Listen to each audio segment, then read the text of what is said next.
my god, hey! Remember that time where I forgot to turn on the audio and I filmed this twice? Let's try this again. But first and foremost, so this is not sponsored, but I'm in love with lip tint lately. But when your lips are dry and you put lipstick on and it looks chapped, it's the worst thing in the world. So at least with lip tint, it adds a little bit of color. Hey, what's up guys? It's Lauren Howe and I have been reading your comments. Thank you for suggesting Catriona's Bottomline Interview, and I'm gonna give you my thoughts and a little bit of things about it. I wasn't planning on doing one of these videos. You guys have been asking for a while because, you know, Miss Universe has been like, what, maybe a month over now, and a few other people have already talked about it, but you guys keep commenting for it. So why not? It wasn't just an interview, but I didn't realize it's also partially like a training session with Abunda, who gave his feedback on how she answered these questions. The questions were so diverse and of all these different topics. I really enjoyed that. Thank you guys for suggesting it. Now, I like that a lot of you said, watch this because it shows how prepared she was. Like, yes, she was prepared, but more importantly, the first thing I noticed that was consistent throughout the interview was the authenticity. You can always teach preparedness, you cannot teach authenticity. And I loved seeing that. Adorable little serendipitous lead into the interview, being like, hey, remember when Pia came and interviewed here and then won Miss Universe? Well, you're here now, hey. You could tell her answers, they were not rehearsed. One of the biggest things that I look for when people are answering, especially in one-on-one interviews, not necessarily on stage. On stage, you wanna maintain eye contact and you look straight, but in an interview sometimes you might get asked a question and you kind of start looking up, you start looking for the words, and then this is what it came to. See? Sometimes I notice for girls where it's rehearsed is either they'll stare blankly as they try to find the answer, or they'll look down. It's like a little bit more self-conscious to look down and be like, what did I have to say? Versus looking up is looking for the right words. Do you see the difference? And Catriona did the look up if there was the right word that she was trying to find, right story that resonated according to the question. She projected outwards when she spoke. That's really big in all types of kind of speaking training that I've ever had. You're speaking to the other person, not to yourself in saying these words. It's an engaging conversation. This is about you. I'm sending these words and projecting it towards you. She did that. There was not a single in the entire thing. At least not that I heard, and I was listening for it. A lot of people have those filler words in between, so yeah. And she didn't have any of those. If she didn't have a train of thought, you pause, you think about it.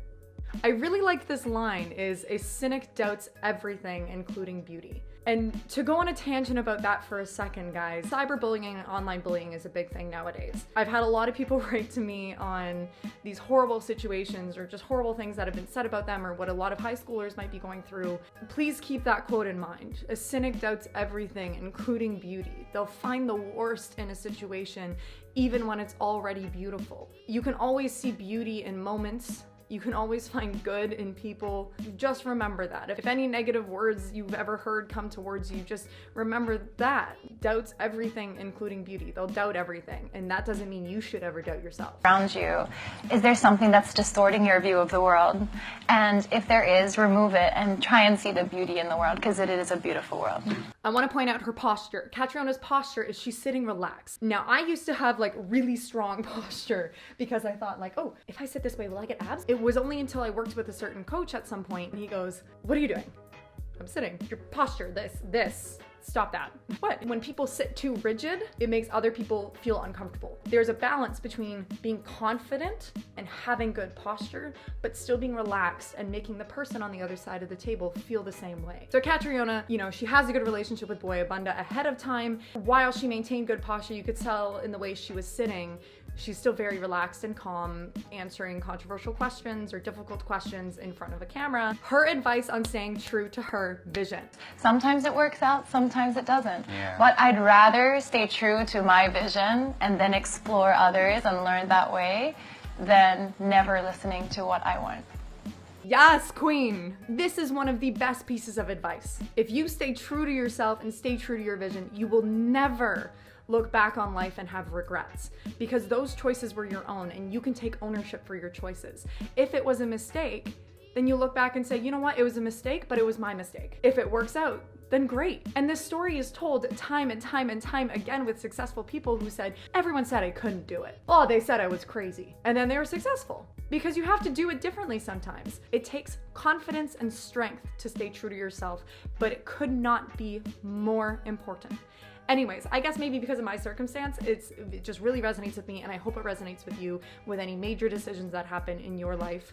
Make them for yourself, have a vision, have a goal, and do what you can to make it possible without other people's opinions influencing you on saying, do it this way, do it that way. Listen to them, but always take it with a grain of salt and have a clear understanding on what you want.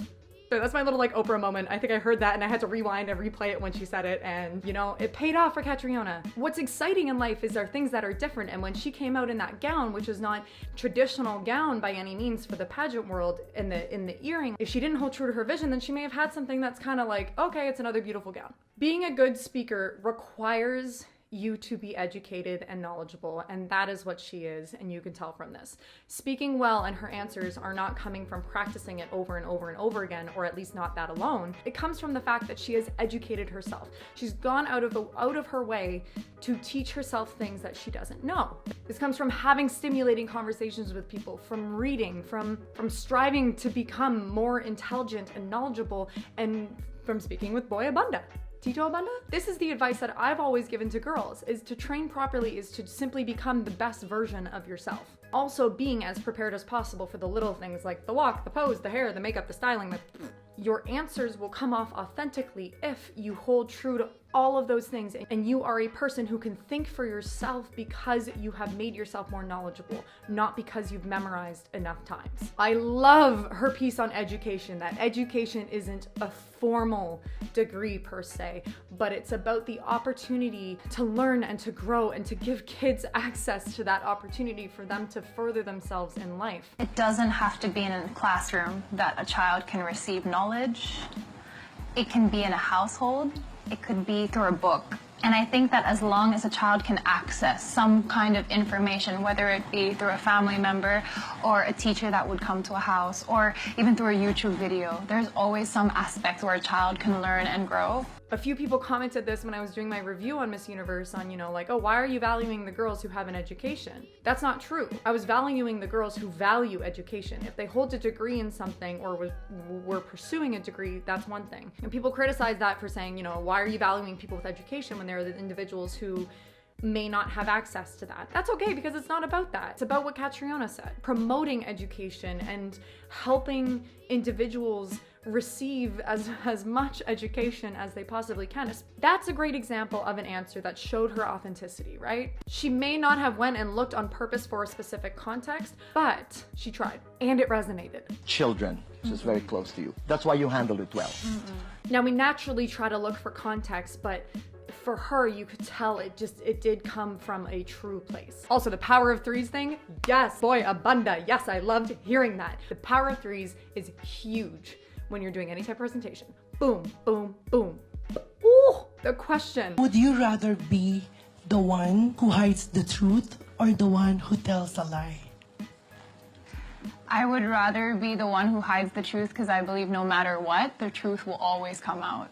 Now, if you listen to this question, notice her answer is similar to the Miss Universe answer, where it was a two-part question. She did not need a follow-up because she listened, and she heard the two parts to it, and she put that in the back of her head to say, okay, make sure you address this and this. And on top of that, she told a story.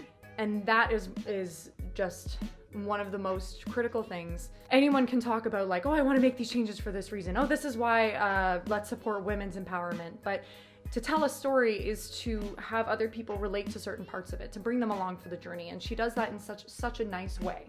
I love these little tips on what Boy Abunda's been saying, like the art of selective emphasis. I'm not doing another pageant, but Boy Abunda, can you like teach me some things?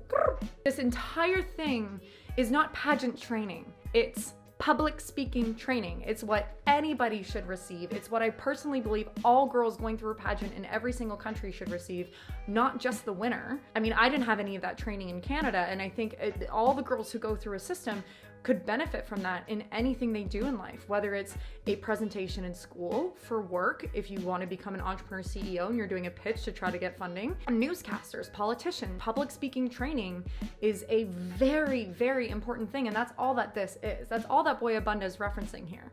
After watching this interview, and I'm beyond excited to see what she's going to accomplish this year. But that's it for now, guys. Thanks for the suggestion, guys. I really appreciated it. And again, Tito Abunda. Hey! Also, if you haven't already, check out my channel trailer. I have some really exciting videos planned this year, and I'm thrilled to have so many of you be incredibly supportive and be a part of this. So be sure to like, subscribe, hit the notifications little bell that I just learned about. See you on the next video. Let me know what you want to say. Never consider failure. Why? Because I feel that if you have that in your vision, it'll distract you. It'll withdraw your energy from you. And I need 100%, 120% of my energy to go towards winning.